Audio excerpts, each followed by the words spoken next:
It's such a great thing to think that it's the last presentation of the day. Nevertheless, I will do my best. So, I come from a specific context, which is the context of business and sustainability.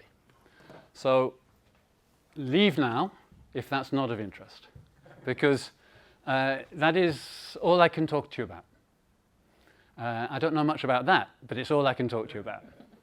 And the main subject I want to talk to you about is, and I want to hear you on, is a piece of research that I and Cécile, who many of you know, Cécile de Mailly, because she was chair of the change leaders for a while, based like me in Paris, working like me on unsaleable consultancy. She and I teamed up to do a piece of research with a couple of other people in our ecosystem, because we wanted to know some stuff and we didn't know it, and we thought it would be fun to go and find out. And it wasn't. It was a hell of a lot of hard work. Not much fun, but it's fun now that it's done, because I can share it with you and get some insight into it from you. I don't know if you've ever done a lot of research yourselves. You did certainly in CCC, but professionally, it's quite hard to get insight into research that you've done yourself for some weird reason. Much easier to be insightful about other people's research. So, I mean, except you're a professional scientist, but that's the subject, right?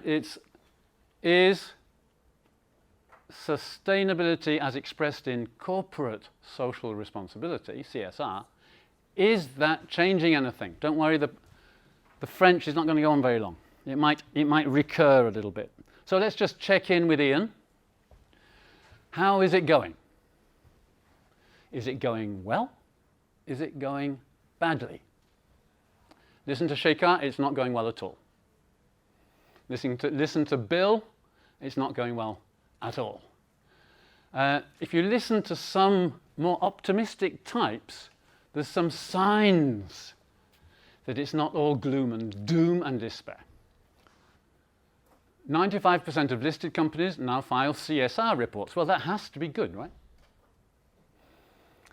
A corporate social responsibility report. According to quite a complicated piece of research that I've been into quite deeply, I started at the wrong end or something, but they come up with the conclusion that 51 out of 100 listed US companies are on track for carbon neutrality.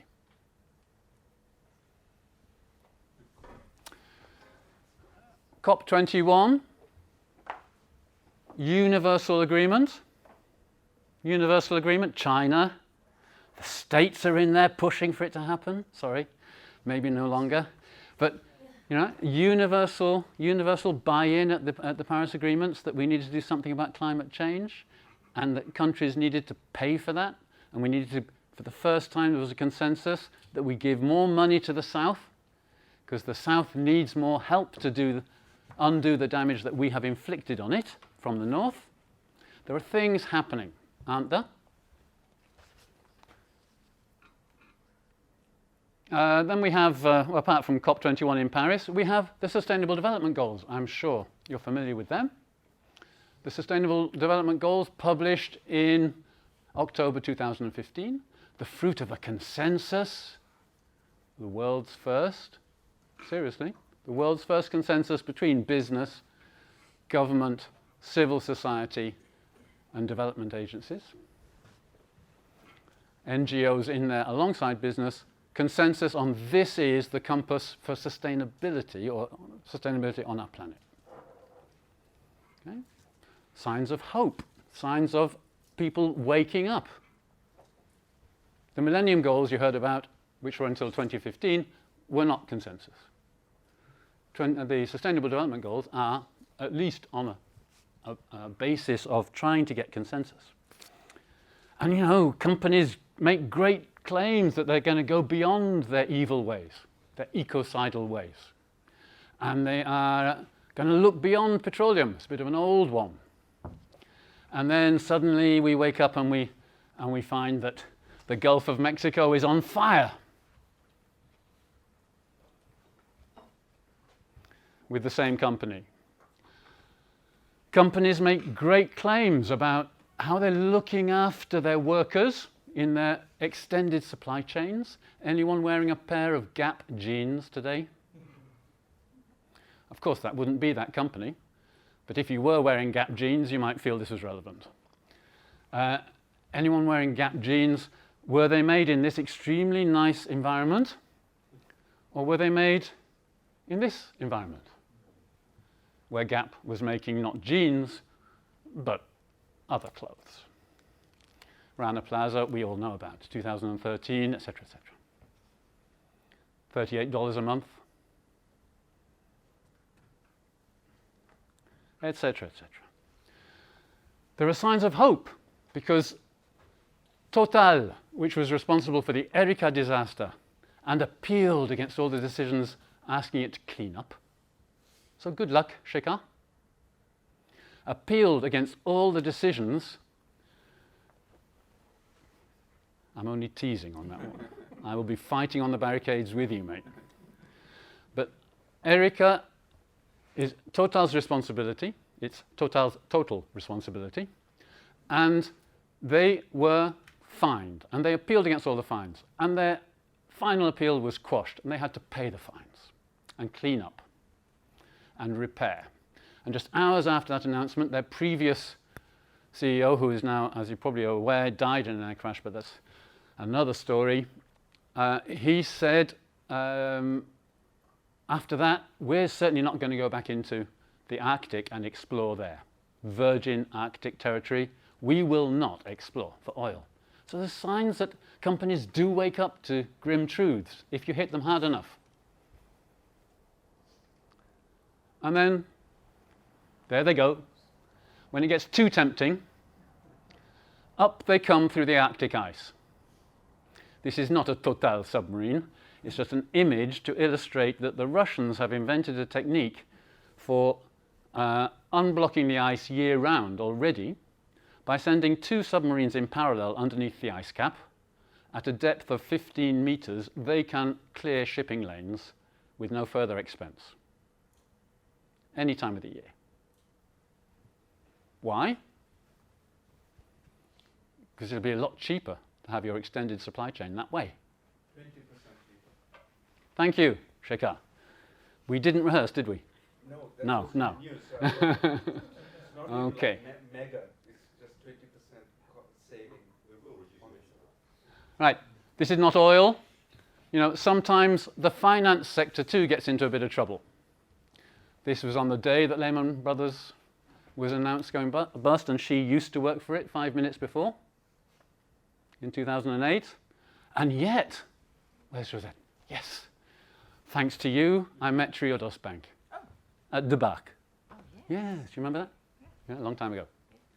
And Triodos Bank is a bank which will only invest your money in projects that they reckon are sustainable and can be audited as sustainable. Open an account, because obviously they're different from Lehman Brothers. You have the good and the bad. Business as a force for good. Does this make you want to throw up, or does it make you want to become a B Corp? Business as a force for good. These 3 young men made a lot of money selling sports shoes. They had to sell their company by law to the highest bidder by law. If there was a bid in, legally, that was worth more money, they couldn't choose a nicer person who would keep their culture in their sports firm. They had to sell it. Because that's what the law says. You must maximize. You must maximize. American corporate law. So instead, they sold it, got rich, and went off to create a system that would not be like that. And some of you probably work for B Corps or with B Corps. Any B Corps in the room? Apart from me? B Corps are companies that say, my mission is to make business a force for good, a positive force. My company is New Angles, and our mission is to change business models and organizations and decision making and the cups in the canteen so that it can be a force for good. Business can and should be a force for good. Some people believe that. I happen to believe that. But, and what I'm trying to show is that it's a complex picture. Business is not good or bad. Is Unilever good because Paul Polman has been at the top for 7 years saying we are going to be a company that only works for sustainability, sustainable living plan you've all heard of, top-rated company. Have you ever tried selling to a Unilever buyer? Try selling to a Unilever buyer and see how often he talks to you about sustainability, or she. It is not a simple matter of good or bad. Paul Polman is sincere. His company has really changed. Is it perfect? No. Does it still sell chemicals in plastic bottles? Yes. And Ben & Jerry's ice cream, which is a social impact company, because 2 guys are still in charge of it who care about that stuff, and it's a social impact company. And who does it belong to? Unilever. Right? Unilever's very interested in B Corp, and Ben & Jerry's is a B Corp. And Unilever allowed it to go and get that legal status in the United States, and is now on the committee that's studying how do you make a multinational B Corp. Who says sharing beauty with all is their mission? Come on, guys. Come on. L'Oreal? Yeah, thank you. We haven't rehearsed, have we? No. So L'Oreal says sharing beauty with all is our mission because that's obviously a great thing to do, right? Anyone use, any of the men use L'Oreal products? Apart from me? You can see, can't you? I mean, it works beautifully. Beautifully. So L'Oreal bought the Body Shop. Did you know that? Yes. Of course you did. L'Oreal bought the Body Shop was founded by this person here, who is not male, Anita Roddick, who cared about stuff. She created a business where she could care about stuff and sell it as well. But she really cared about stuff. And it's a cause-driven, like Tom and Jerry's. Yes, Ben and Jerry's. Like Ben and Jerry's. These are cartoon images, I agree. Ben and Jerry's, bought by Unilever, Body Shop bought by L'Oreal. The difference being that L'Oreal are selling, have sold the Body Shop. Why? Because its margins are not at the average level required for a L'Oreal subsidiary. We learned a lot trying to work with these values, said the CEO, but in the end, we just can't live with that dilution of our margin. So who is he speaking to when he says that? And behind the shareholders, the market, the institutions, the analysts. But change is happening, surely. When we look at Michael Porter and his warlike strategies of the 5 forces, which fortunately we didn't have to learn about in CCC. We look at Michael Porter 30 years ago at Harvard, and we look at Michael Porter today at Harvard.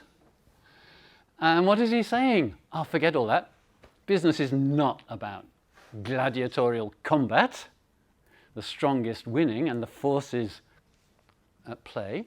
It's about shared value with your stakeholders. Has he just found a way to make another book because he was running out of cash?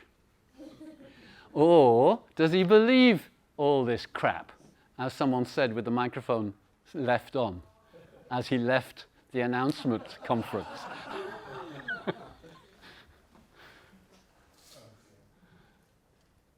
Danone, Mohammed Yunus, Danone Grameen, right? Danone, consumer goods company, but they have a double mission: make money and do good. They invented it themselves. They didn't wait for B Corp. The Ribou family, a bit of a dynasty in the CEOs. They went to Bangladesh at Yunus's, you know this story? Yeah? They went to Bangladesh at Yunus's invitation. Yunus does Grameen Bank, microfinance, that kind of thing. Ribou makes the yogurt. So they met at HEC, a business school in Paris, which you may have heard of. And they got on well. It was an event, bottom of the pyramid, very fashionable. Bottom of the pyramid is extremely fashionable subject, and people like Yunus and Ribou meet in those kind of conferences often. But it didn't end there this time. It normally does. It normally ends with the end of the conference.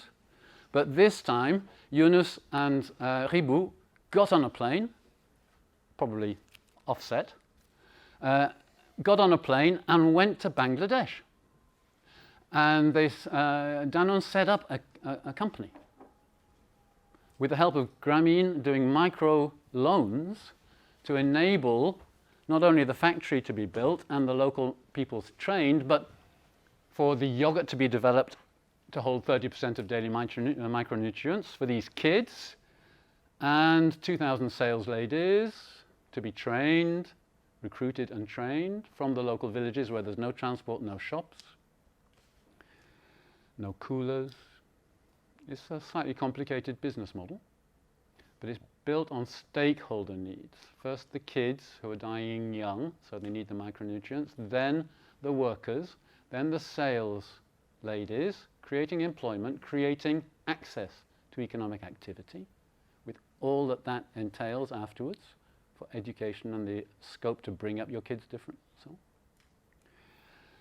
And the 6,000 cow owners, rather than dairy farmers, the 6,000 cow owners who put the milk into the yogurt every day. There's a nice video on this. It's a beautiful story. Beautiful story because it's stakeholder value driven. Michael Porter would be proud. And it works, but it only just works. And they haven't expanded from the pilot. They envisaged 50 factories like this, which would be enough to cover the whole country. They haven't built all of those. They've built more, but not anything like their plan. Why? If you were to guess. Doesn't make money. They can break even nearly, but it doesn't make money. Because even at 6 cents, buying a yogurt is still too expensive for these kids. And as well as doing that beautiful stuff, they sell transparent yogurt. Right? Anyone had a glass of bottled water today, by any chance? Good thing it wasn't Evian. It was a sustainable water, wasn't it? Evian is the #1 bottled water worldwide, as you probably know. Belongs to Danone. It does come out of a hole in the ground in Switzerland. All of that is perfectly true. They do look after the cows and the fields around the spring. Perfectly true. But they forget to tell you that an average bottle of Evian travels 6,200 kilometers.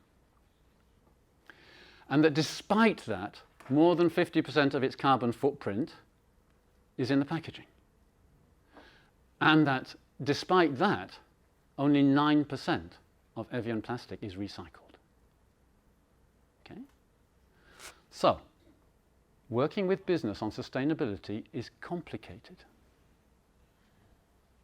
Are they good or bad, these guys?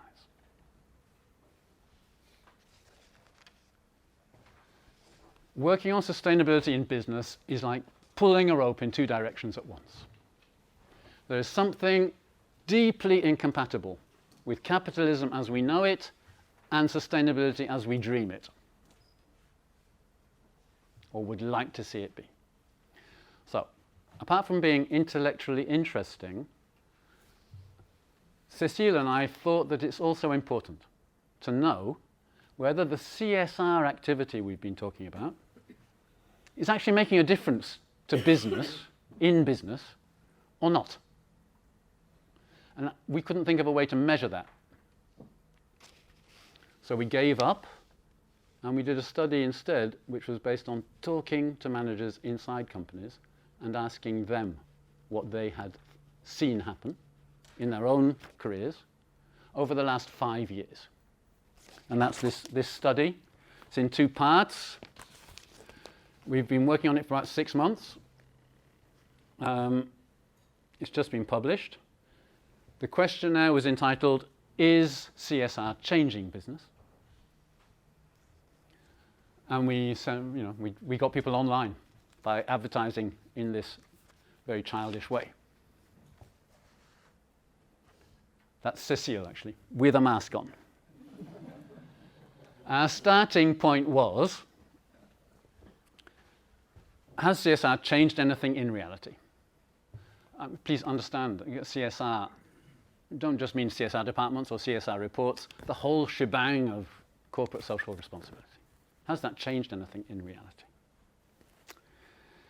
What do middle managers think? So we're the first survey that we know of on an international basis to go and ask middle managers what they think. Accenture do a fabulous thing with GlobeScan and the various, and I think it's with Accenture, annually with CEOs, but they do it with CEOs. CEOs tell a different kind of truth, if I can put it that way. They have a different angle on the truth. And I'm not saying that middle managers have a better angle on the truth, it's just different. And we thought it would be interesting to go and ask the middle. Because, and so we have these two volumes in the report. One is the kind of thematic conclusions. Managers speak out on sustainability because they told us a few straight truths. And that's available in French and English. And also the second volume, the more detailed volume, the Cecile-like volume, which you can plunge into question by question and see all the statistical correlations and get a lot of quotations. Now, I'm telling you this just so you know it exists. I'm not trying to sell this to you. It sounds like it because I want you to buy it, but I'm not trying to sell it to you. I don't want you to buy it. It would be horrible to have a TCL member buy this thing. If you want it badly enough, I'll give it to you. But we are selling it. Why are we selling it? Because it costs 20 grand to make. I don't have 20 grand. Cecile even less. And so we need to. Yeah, it's great. It's great when we're not doing this together. It's fantastic. So we talked to. Let's tell you about the participants. We talked to 130 managers. Actually, we only talked to a handful of them. We did some interviews to kind of check up on things here and there, and to do more in depth. But actually, they sent us their questionnaires, for the most part. Our questionnaire. They sent their responses. And you'll see, you can't see, but around here there is a sort of cluster, which hasn't come out on the screen. And this is about how senior are they in the organization, how many levels of hierarchy below them, how many levels of hierarchy above them. Okay, don't worry about the numbers. It's just to say that we did confirm a little bit that we were talking to middle managers. They're usually two or three layers below, and they have 2 or 3 layers underneath them. Middle managers. Okay. And we talked to them in different countries, but it's mostly Anglo-Saxon type stuff. I mean, we didn't get very far in the wilds of Tibet, or we're pretty much on familiar geographical territory, even in 25 countries. Cultural territory, I mean. Do they work in CSR? I'm happy to tell you that they don't. That is, not all of them do. 50-50. 50-50. In CSR-related roles or not at all. Okay? Middle management, in CSR and outside CSR. And we can look at the difference and how much time they devote to CSR in their normal week. Okay? And how concerned are you about CSR, meaning sustainability? Because that's become a business code, hasn't it, for sustainability, which is a pity. And yeah, we're talking to people who care more than the average about this. So it's a biased study. Self-assessed, yeah. It's a biased study in favor of people who care more than the average in their own eyes, in their own companies and in the sector. And we talked to the people from these 107 companies. Okay? The ones in bold are not the ones we have shares in. The ones in bold are the ones that that we had several respondents from. Okay. So you recognise some of the names, right? So some of the nasty things they said about their own company do apply, and we know where they come from. It's great. But we're not going to share that information, unfortunately. We promised them that we would. Obviously, you had lots of different sectors there. Do you see, perhaps you're going to Yeah. come to this, and are you going to see differences in the sectors when you do the analysis? We actually, we paid quite a competent statistician to do all that stuff. Zero. Nothing across geographies, nothing across sectors. In terms of, the only differences that counted were how much CSR do they do in their official job. Bits of, Cecile could give you a much better answer than I can on that. There are bits of on hierarchical differences, how close you are to the board. That makes a difference. And how far away from the nuclear reactor, that makes a bit of a difference. But in general, no. All the big things we expected to see, we didn't. So sorry, just to clarify that. Yeah.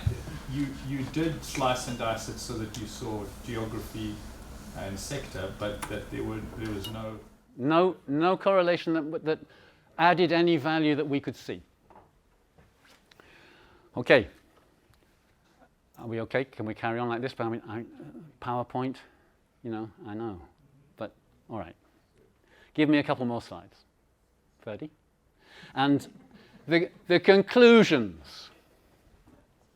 The conclusions, business case has finally been recognized. We gave them a time frame. We weren't clever enough to do the research in 2012 and then come back and do it in 2017 with the same people. So we asked them to project themselves backwards 5 years. Okay? Scientifically, Ian, is that pretty dubious, right? Yeah. So, yeah, that's what I mean. Ian, straight answer. Yeah. If you want a straight answer, ask a straight answer guy. And it's dubious. The validity of the 5-year time frame is dubious. How did we set it at 5 years, 10 years, 3 years? We just thought intuitively what will be some time ago to people. So it means some time ago. In the past, if you like, 5 years. And business outcomes are seen as more important than PR and compliance now by our respondents. They say that their companies see them as more important. Middle managers are driving the change. Funnily, we were talking to middle managers. When you talk to CEOs, it's CEOs that are driving the change. And short-term profit seeking and senior ignorance are the biggest barriers. Short-term horizons, driven by profits, and senior ignorance. How ambitious is your organizational CSR? Well, we now, after 5 years, today compared with 5 years ago, we're more interested in new business models. We're more interested in transforming the company, and we're more interested less interested in conformity. Compliance is the word. Conformity is French, sorry. We're less interested in compliance. We're more interested in business models, and we're more interested in change in relation to CSR. Okay? Who is responsible for CSR in your organization? Well, the interesting thing is that top management has gone up. So where top management 5 years ago is perceived today as having left it to specialists at the end of the corridor, mostly in the compliance or communications department, sometimes HR. Now they take it on and treat it as a strategic issue. Not 100%, but it's growth in that direction. That also the all employees number has grown, has doubled. When I say has doubled, you know what I mean now, is perceived as having doubled today. Okay? Just intrigued, you talk about top management. That obviously doesn't necessarily mean at the board level. Did you ask any question around how many of those companies, or do you know, by virtue of them being publicly listed or otherwise, as to how many companies now have corporate sustainability officers at the board level? Yeah, we do have a number on that, but I have no idea what it is. It is public knowledge amongst listed companies, but it's still minuscule. Tiny. you know, offhand it would be 3 or 4%. Yeah, that's my guess. Yeah. Okay. Good. And we didn't rehearse either. We didn't rehearse either. I'll tell you that. Yeah. I'm curious on the previous slide. Could you go back a slide? Because when I've talked to some businesses about CSR, part of it is a strategy for aligning. No, the previous slide even before that. Yeah. Was that just sorry? Yeah. Yeah. That one of the motivations was for employee motivations. That Yep. the employees felt that it was important, particularly with millennials, to be sort of outcome focused. So I was curious. Absolutely. If that wasn't one of the. Absolutely. It's something that all our clients tell us when we work on these subjects inside companies. They tell us it's so important for young talent. The younger generation only cares about this. You know, a job interview, they will question, they'll grill us on what we're doing in sustainability. This is how we hang on to good people, is through doing this, they say. Our sample here consistently said it's not high priority. Motivating people to get engaged with the company, yes, but it's not a sort of talent retention thing for them.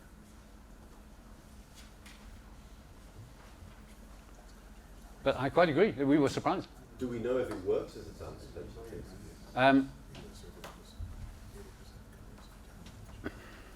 I think you've just given me the idea for next year. Frankly. Do you want to do it? Yeah. Yeah, okay. So is the business case clearer? 75% said, absolutely, it's clearer than it was 5 years ago. Absolutely. And that is weighted towards the CSRs. The CSRs, of course, have got a vested interest in making that business case.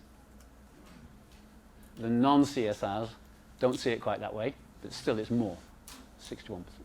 Is it 61? Yeah, 61%. What are the success stories then, we said? And they said, well, you know, integrating CSR into the business. What do you think they mean by that? We don't know.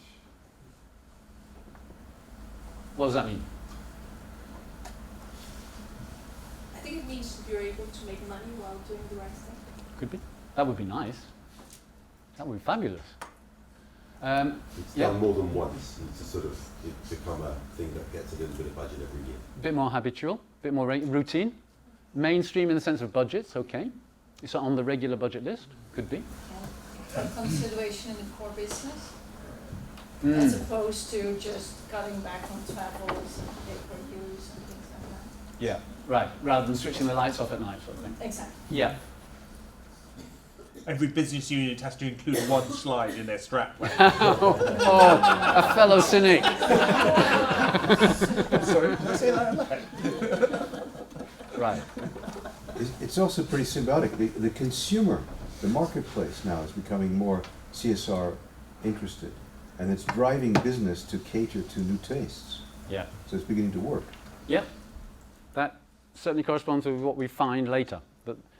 That client interest is one of the drivers. Thank God. Yeah. Okay. We asked them, what are the top 3 CSR priorities for you and for your company? And lo and behold, there's quite a big difference. So for me, as a middle manager, very high importance is environmental impact. Have I got it the right way around? Yes. Environmental impact and ethics and social impacts and climate change impacts and respect of human rights. Aren't they perfect? They're just perfect, these guys. And gals. And for companies, their own companies, right? They say, well, it's not like that upstairs. No. Upstairs, what they care about is risk management and compliance, right? The blue line at the bottom. Yeah. And what they care about is ethics. Yeah, well, that's good, even more than we do. And they care less about the impacts. And we found this consistently through the study. These managers themselves are not really driven by impacts. How do you work out that they're actually more interested in diversity than the individual? Well, it's a question of scoring. There are 2 questions. This issue, we gave them these issues. This issue, is Is it a priority for you? What are your top 3 priorities? And did diversity come into that? In 2 questions, for yourself and then for your company. So they scored their companies. Yeah, but it's interesting to see that the company. Oh, what do we make of this? Yeah, What do you make of it? I'm perplexed. Great. Meaning? Meaning I'm confused. Yeah, but why does it confuse you? Because either the companies are focusing on diversity because it's become mainstream fashionable. Yeah. And what I don't understand is that the individual's top priorities do not reflect that. Because it's kind of a micro, I mean the environment impacts are the sort of macro stuff. The diversity is more, I would have thought, relevant to individuals because they're working in diversity. I mean, part of that level of. Can anyone come to our help on this? It seems to me that the companies are focusing on the tangibles that are easy to measure, and they might get caught out on. Whereas the climate change impact, hard to measure, right? But diversity, it's easy. You count. You count, right? Yeah.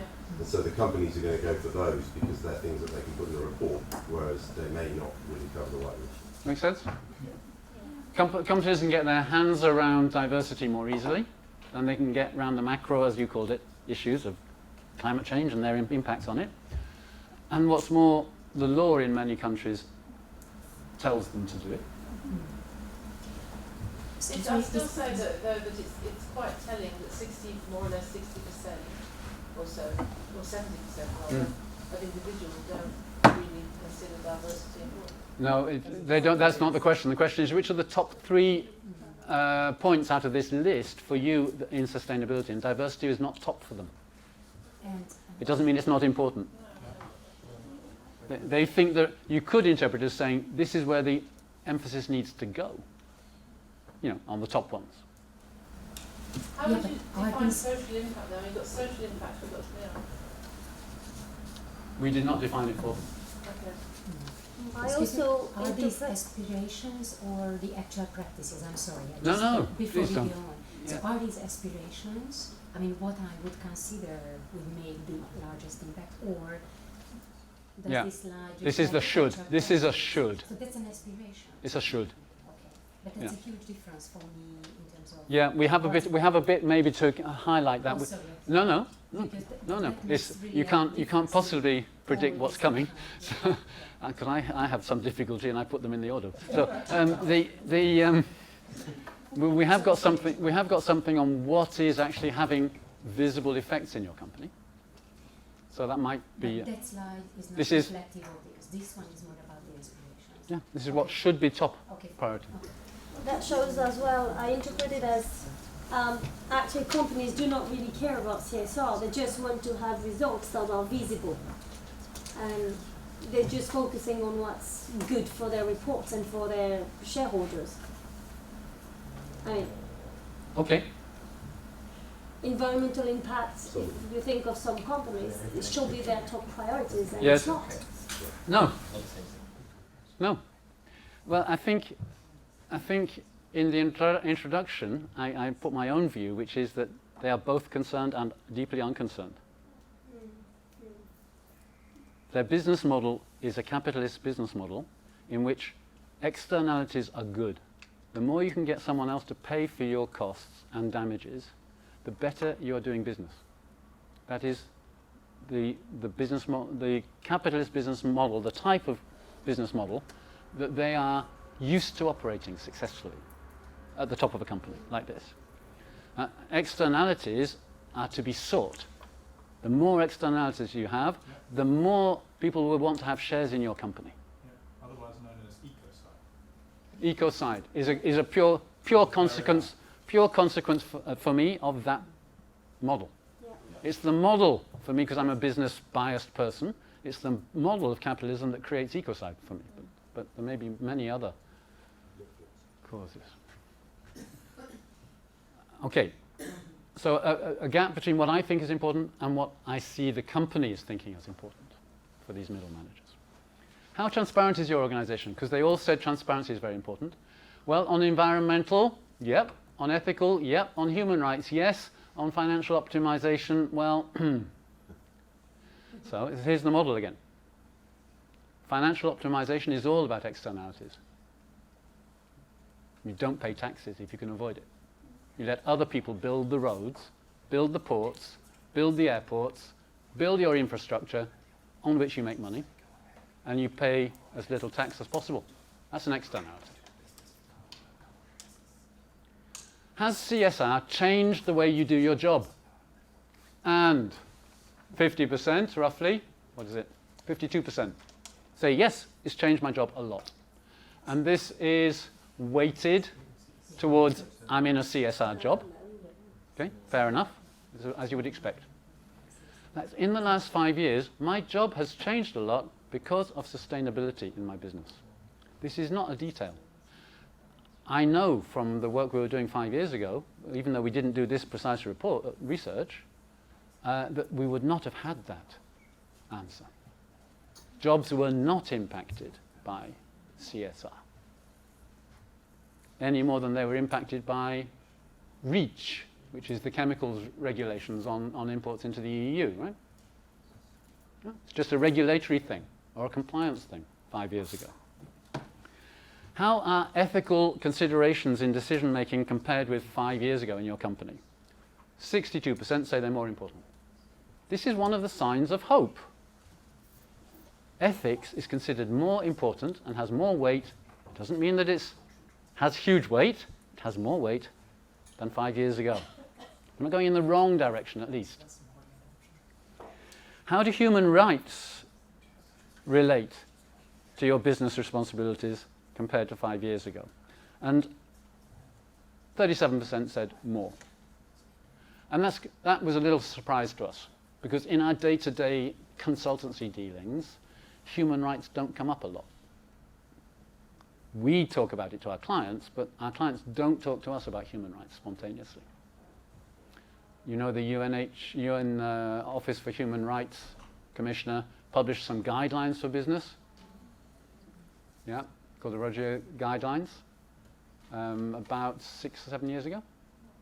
Yeah, and they're not widely taken up. They're not widely known by companies. But these people are saying, and they may be thinking, slavery in the supply chain. We don't know. We didn't go any further into it. Human rights figure more than they did. How do you personally get involved? Right? So I brought up some slides here which are about the change part of this inside the companies.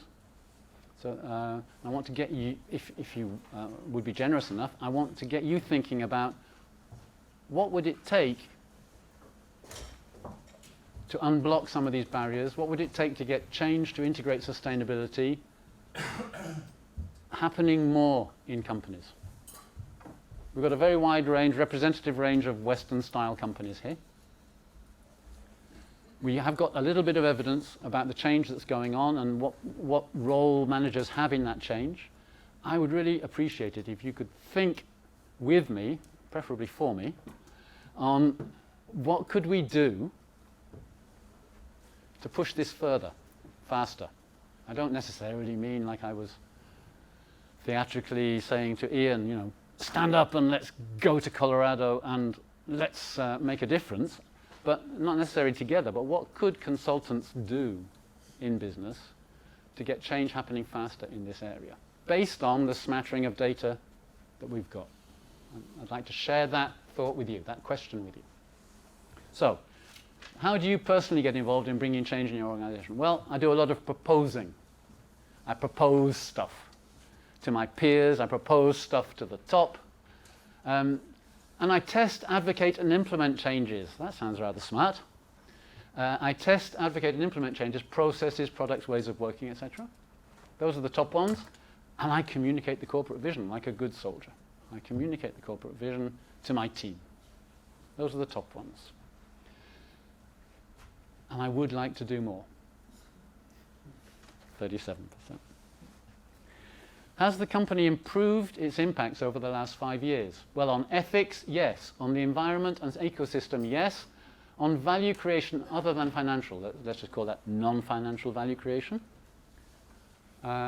Yes, but to a lesser extent, and on human rights, less, and to an even lesser extent. So the answer is positive. There's been improvement on those impacts. Jacob, a quick question. What would be an example of value creation other than financial? If you've got ethics and environment ecosystem. Yeah. Well, for example, like the Danone case, where you have some social impact goals inside your business model, or where you have a CSR action, it's much more common, which doesn't touch the business model, but sends volunteer managers out to work alongside NGOs, or invites in the local handicapped kids' school or whatever it is.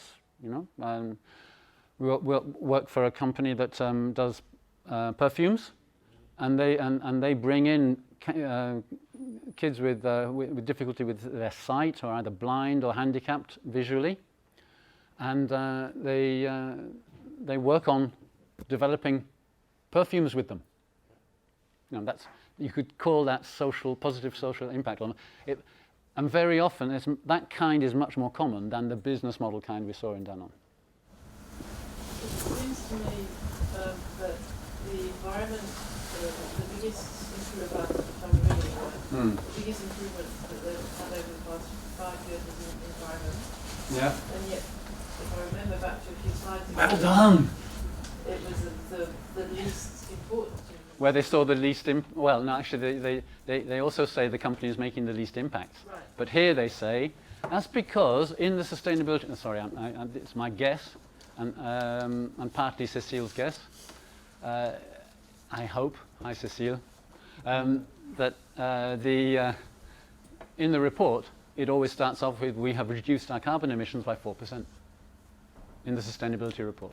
This is the stuff that people talk about. They can't talk about the social impacts that they've had so easily.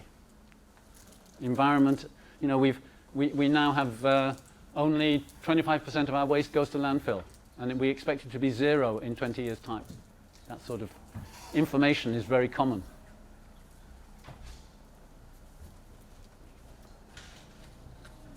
Okay, what is your positive impact? Right, getting into the change thing. What is your positive impact on the following? On ethics, I have an impact. On environment and ecosystem, I have an impact. On value creation other than financial, very big impact, 88%.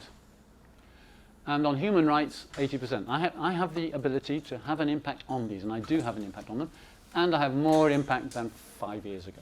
So this is gung-ho, right? If you ask them what, and psychologically you could perhaps interpret this. But if you ask them the straight question, they want to say yes. If they ask what's happening in their company, they say no. It's much more mitigated, their response, okay? So you've got to be careful, we have to be careful as researchers, I have to be careful about believing this. How do you see management's role in general in changing your organization towards greater responsibility? This is perhaps revealing, hope so. I would like to know if you think it's revealing.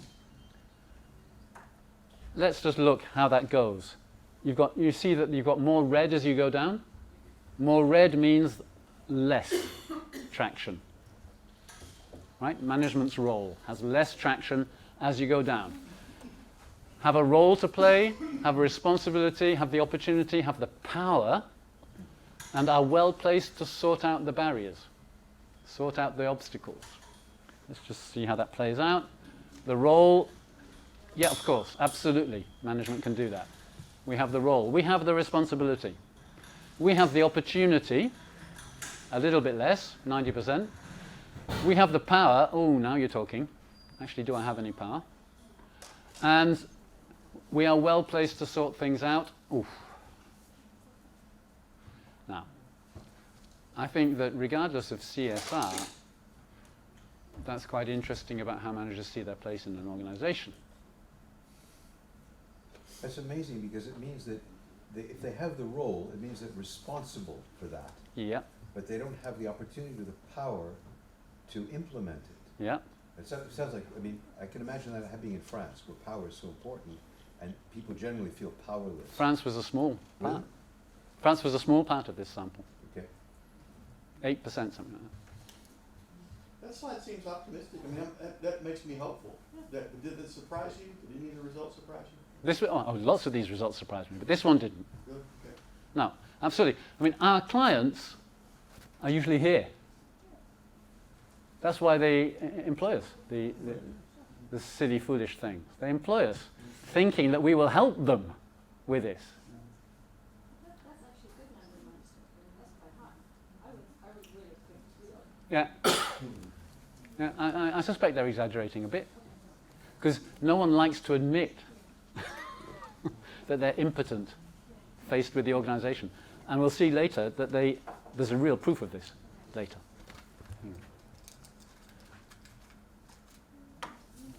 I'm sorry, this is not a really simple chart. What should be improved or changed to produce a real shift towards sustainability? Well, look at the yellow bars in isolation. Just look at the yellow bars going down there. They're in order there. And that is according to me, the manager. Therefore, transforming the vision and the strategy and innovating for responsible and sustainable products and our ways of working more collectively. This is perfect. They've all done the MBA. You know, this is really perfect. We fed them. We fed them the list, but they chose the MBA version of the list. And then we asked them in the blue lines, your company. Underway or implemented in your company. So in fact, people are working on the stuff which they consider less important for change. And I need your help. Why would that be? Why are people working on the stuff which they consider less important for change? Because it's easier to measure. Easier to measure? Because they know how to do it. Because they know how to do it, yeah. Sorry, ask the question again, please. If there is a really big gap in some cases between what they think is important, like vision and getting that right, or innovating new products, and what is actually underway in their own companies, of which they are managers. Now, why would that gap exist? Senior management is a barrier. Yes, senior management. Well, internal policies and rules, right? We've got a lot of that, but it's low down in our list. Well, I think even though there's a lot more going on now than 5 years ago, it's still a relatively immature field. And I think a lot of the people working with CSR in organizations are working within a formal mandate, setting up policies, finding out what is our role, where do we go from here, blah, blah, blah. So I think from that point of view, I think it's quite natural that they are spending so much time on stuff like that. Okay, it's just part of the daily. Well, I think it's part of setting up and you know having setting up. Yes. Setting up and getting to know the CSR function as well as the marketing function. Thank you. That does correspond with quite a few of the quotes. One thing, I'm betraying the study, and I'm sorry. Before we I'd take another question, but another suggestion. I'm betraying the study a bit because personally, I find the richness of this study is the quotes. And I'm not giving you the quotes because of the time factor, but I will give a few. There are quite a few to support this.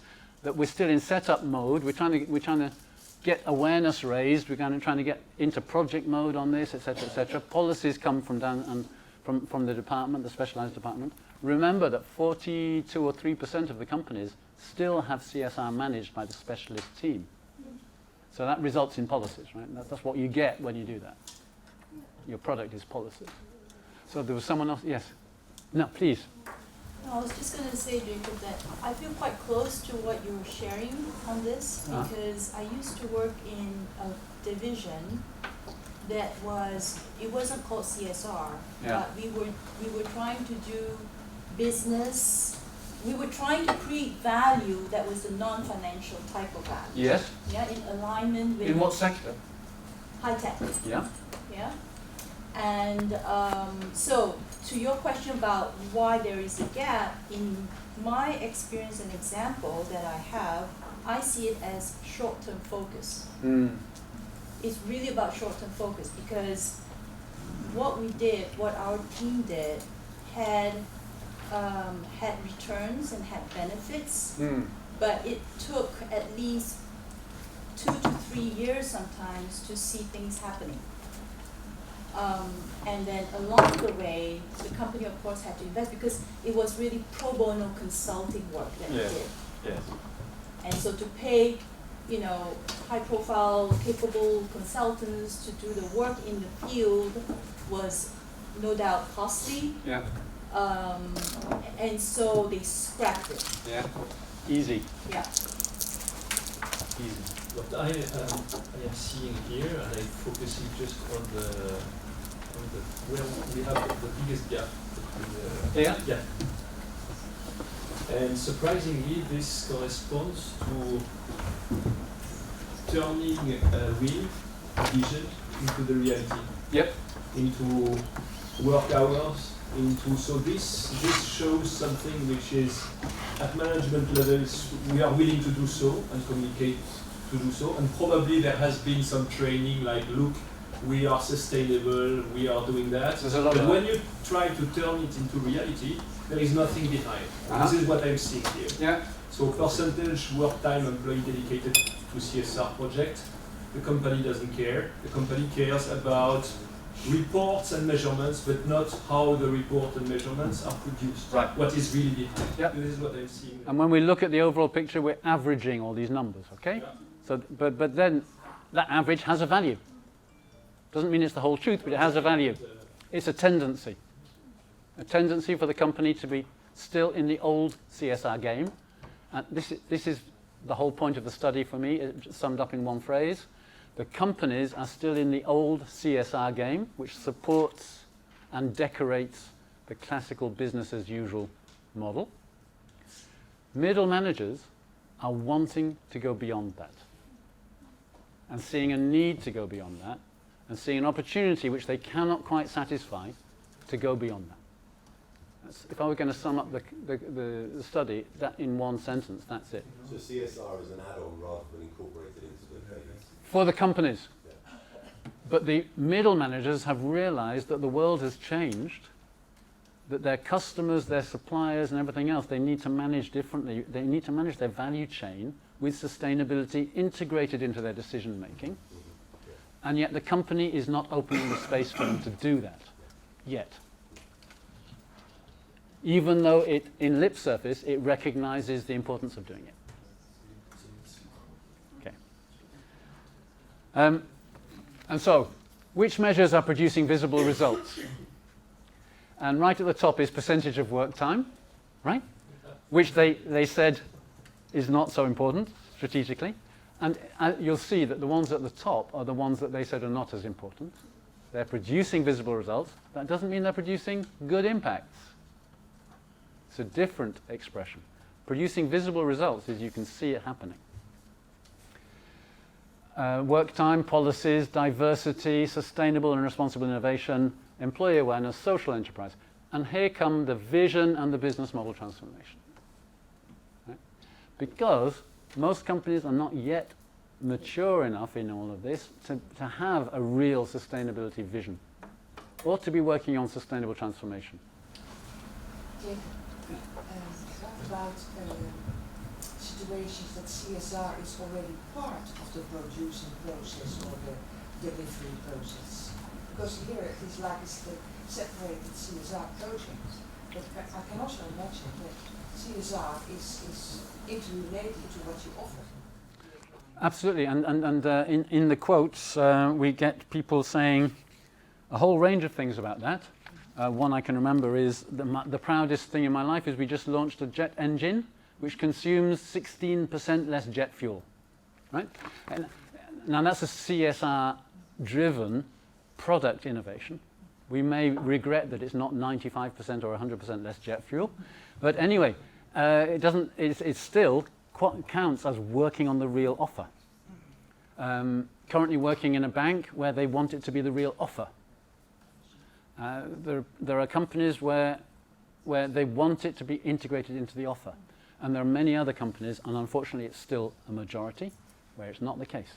But digging into the quotes, we find a multiplicity of postures. Sorry, did you have on business models, because I know that came into one of your earlier questions as well. Yeah. In other words, an upgrade in the business model. Yeah. Did you have any deeper questions around what type of business model Sadly. change has occurred Sadly in the not. 5 years? Because 2019. that would be pretty cool We've data. we've got the 2018, top that 2019. Yeah. We need to have a serious drink tonight. Yeah. Barriers and obstacles to change, right? Nothing to do with CCC this. Barriers and obstacles to change as observed by these managers. Long-term versus short-term thinking.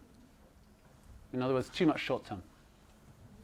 Sustainability is indissociably linked to longer-term time horizons. Tree planting rather than soya grain growing. But only 4% think it's irreconcilable with the business model. That's incredibly low.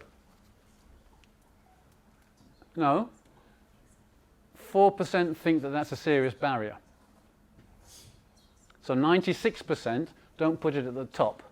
The 96% think that it will be feasible for... They had to choose, right? They didn't mark all of the items in this list from memory. And that's probably one of the reasons why that number looks outrageously low. Because they've used up their points on other stuff. Okay. But we should definitely go back into that on the business model thing. This is the one I was talking about, the proof, as it were, of the difference between me on the left as a manager and the company on the right. All this detail is about what are the factors of resistance as perceived by these managers, the factors of resistance. And you see that the factors for resistance are a mountain like the Alps when it comes to the company and a pretty shallow slope when it comes to me. Nothing stops me, mate. Nothing stops me as a middle manager with my hands on the levers. But the company as a whole really gets stuck and bogged down in these. Now, what are these factors of resistance or difficulty for the company? Well, they are the benefits are unclear or the risks outweigh the advantages, and the business case is not yet sufficiently accepted. Even though the business case is now clear for 75% of the... Nevertheless, it's acting as a when push comes to shove, the business case and the risks are not outweighed by the advantages. That's very linked. We agree? You easily translate it into dollars. That's the main block. And then the next ones are the change is too big and demands too much investment. And then this one is lack of proven... Sorry, so the second one, if this is lack of proven business case, this one is pressure for short-term profitability. So advantages don't outweigh the risks, pressure for short-term profitability, the change is too big, demands too much investment, and the business case is not sufficiently proven. That's the voice of business as usual. Loud and clear. Stops me, there's nothing really stopping me, but the biggest is insignificant impact of the actions given the extent of unsustainable practices all around. So we do good stuff, but it's just a drop in the ocean. That's a factor. Interesting that's chosen as a factor for slowing down change, because it renders the good invisible. It renders the positive impacts invisible because of all the rest around it. And in the middle, well, a lot stops my team and my peers, but basically they're just not quite as competent as I am.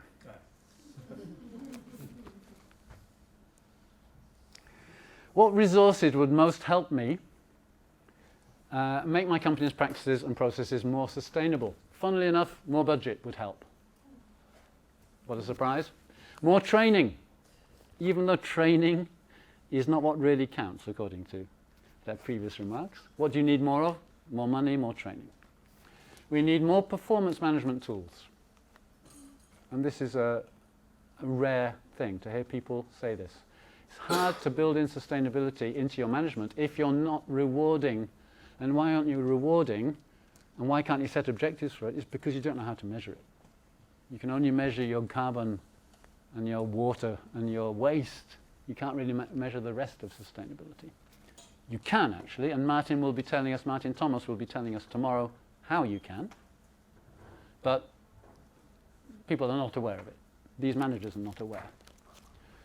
Bonus incentives. So very pragmatic. More money, more training, more performance measurement, and more incentives and bonuses. Absolutely depressed to see that external experts are not what's going to change the thing. Yeah, bummer, absolute bummer. 9 years of experience prove they're not talking through their hat. This is where you anonymise the survey. Yeah, that's right. Yeah. Ah, right. Yeah. Okay. Well, you'll help them get that. Are these resources more available than they were today? I wouldn't have put this chart up because it's just a gloss on the previous one. Are they more available than they were today? Pretty much. You know, that's a third saying yes. But look, bonus incentives and management tools. That's more than 80 or 90% of the sample saying, no, we really don't have enough of those. All right. If any of you are doing this in your own practice, I do, and you're qualified to do it, I do encourage you to work on, and would love to work with you on, the management tools that are missing, totally missing. You only have GRI reporting, and GRI reporting is only understood by the people sitting in the compliance and reporting office. Are these categories predefined by you? Or could you? No, we predefined this. Yeah, it's cheating. But we had to give them some. Some of these questions are spontaneous and open, and this was not from memory. Okay. So here he is back again. 85% say CSR has changed the way I do my job today. 60% say human rights and ethics are more my job than 5 years ago. 60% say change should come from everywhere. Everyone should own CSR, not just the top management or specialists. 70% say CSR is primarily about impacts, business models and transformation. Should be. And 75% say the business case for CSR is clearer at my company today than 5 years ago. Some statements. And I would just like to read, because I have neglected them terribly, before we turn this over to you giving me the solution on what to do next. I would like to read There's a low level of awareness, at least at corporate level, of the externalities that the group's operations have. We just don't know the impacts we're having.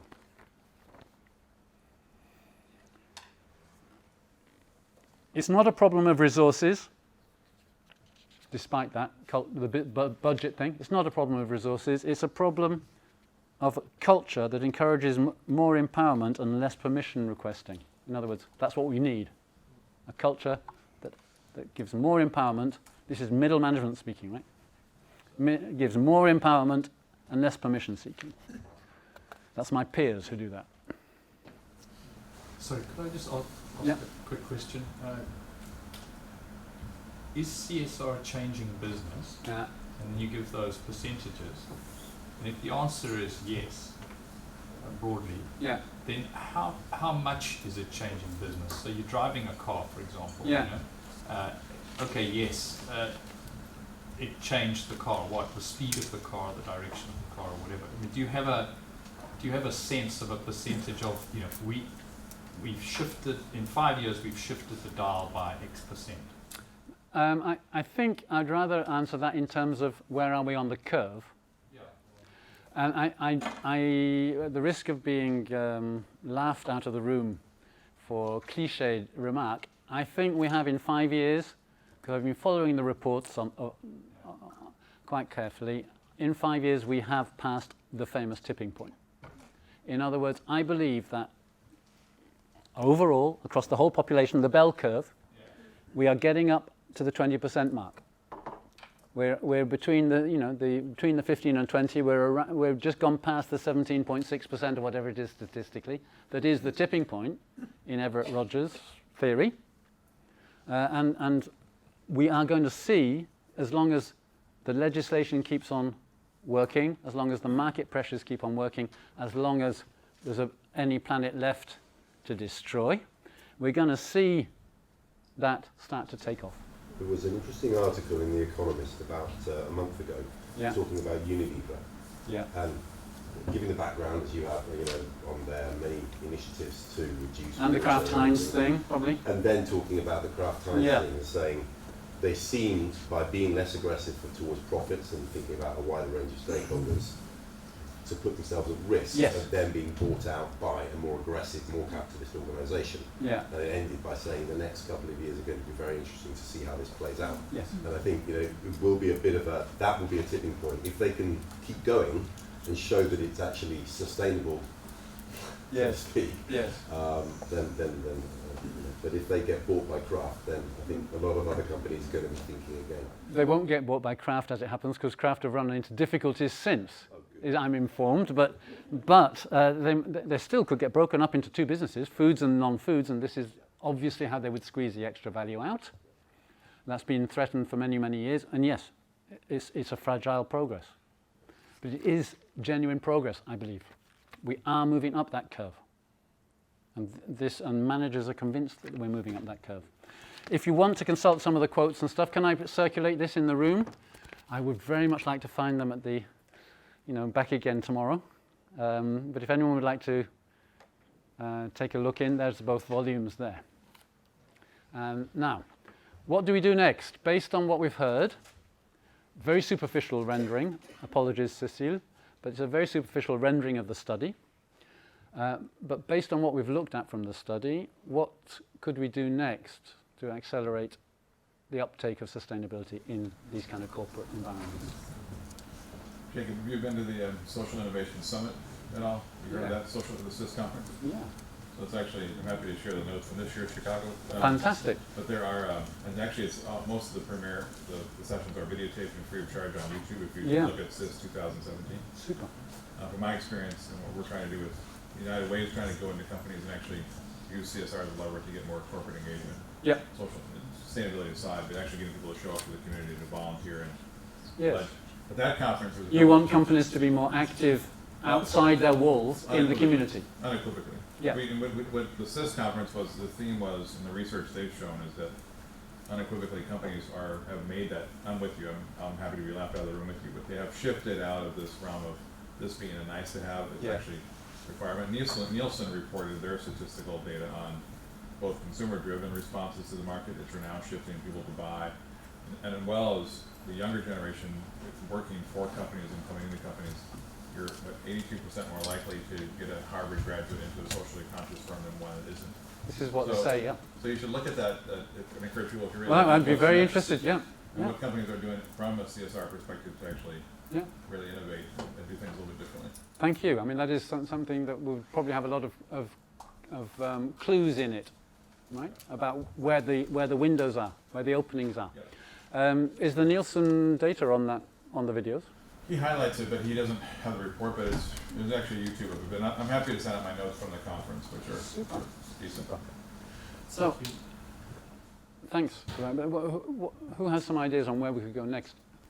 So, I'm thinking the whole time you're presenting these slides, how to have a slide deck that compares and contrasts the Accenture study with your study. Yes. To say, isn't that odd, dear CEO? Yes. I'm sort of thinking. Yes. That's what went on. Yeah. No, that's good. So use this as a sort of benchmark to top management and a kind of mirror. Yeah. Benchmark is a kind of a weird word. But yeah.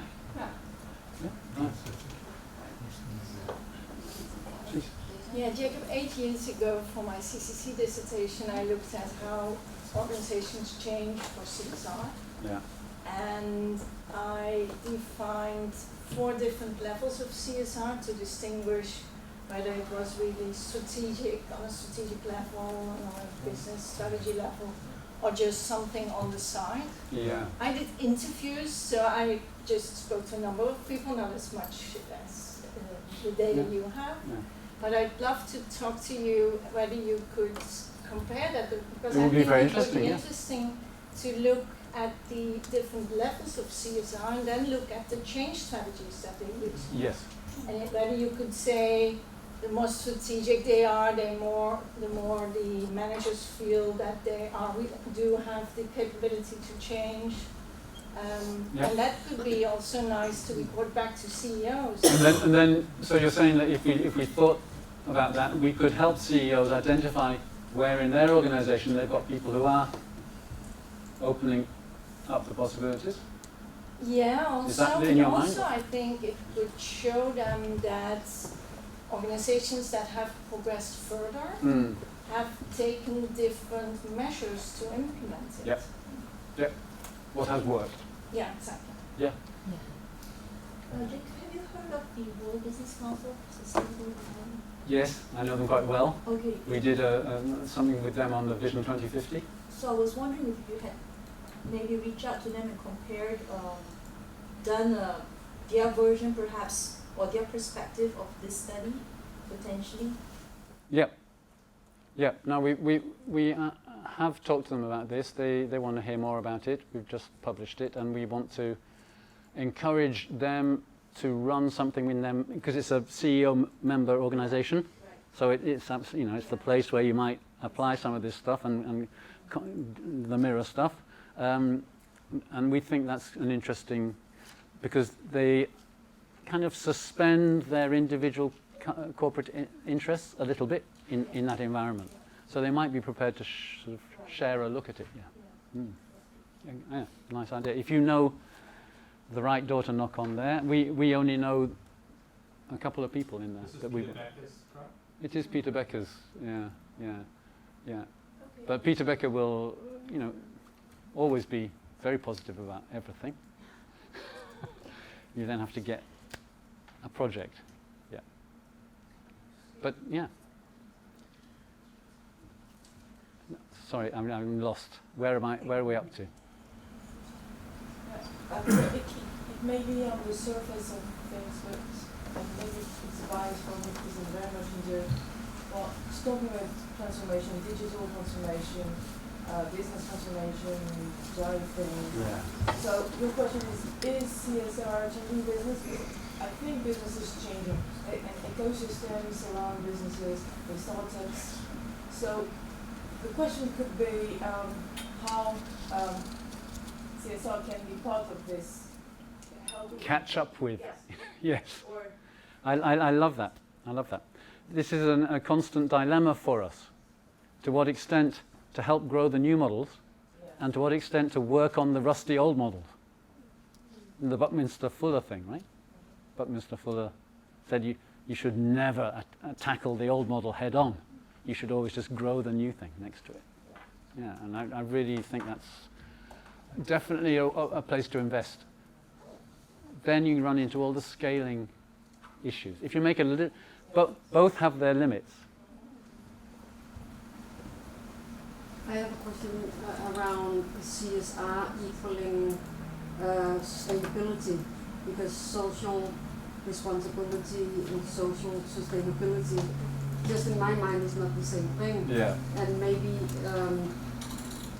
what you did is more at an organizational level, Yes. whereas sustainability is a larger issue. Yes, and I hear a link between these two remarks, right? Because sustainability is happening in the world. Companies are responding to the world. Managers are responding to the world. They're not inventing it themselves, in fact. And sustainability is a global need.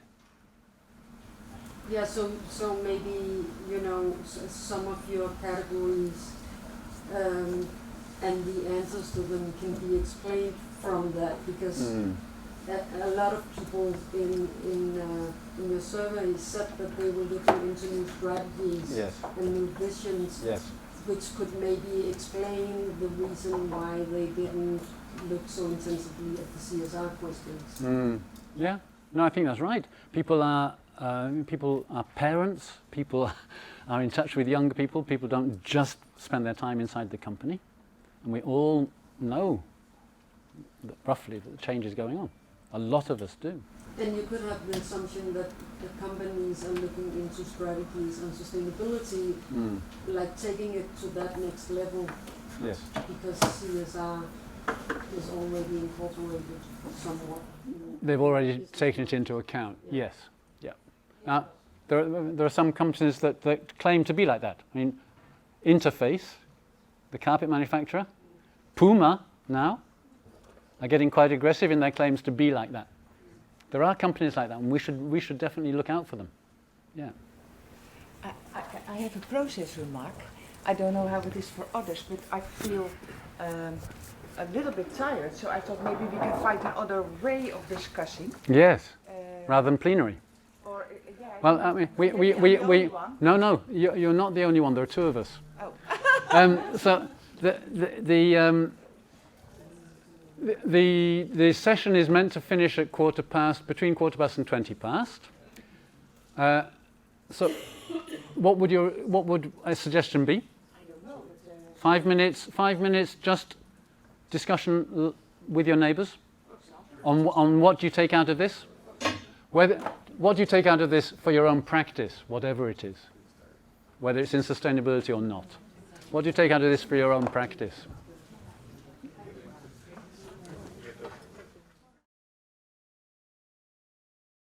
Thank you very much for your attention and for your wonderful questions.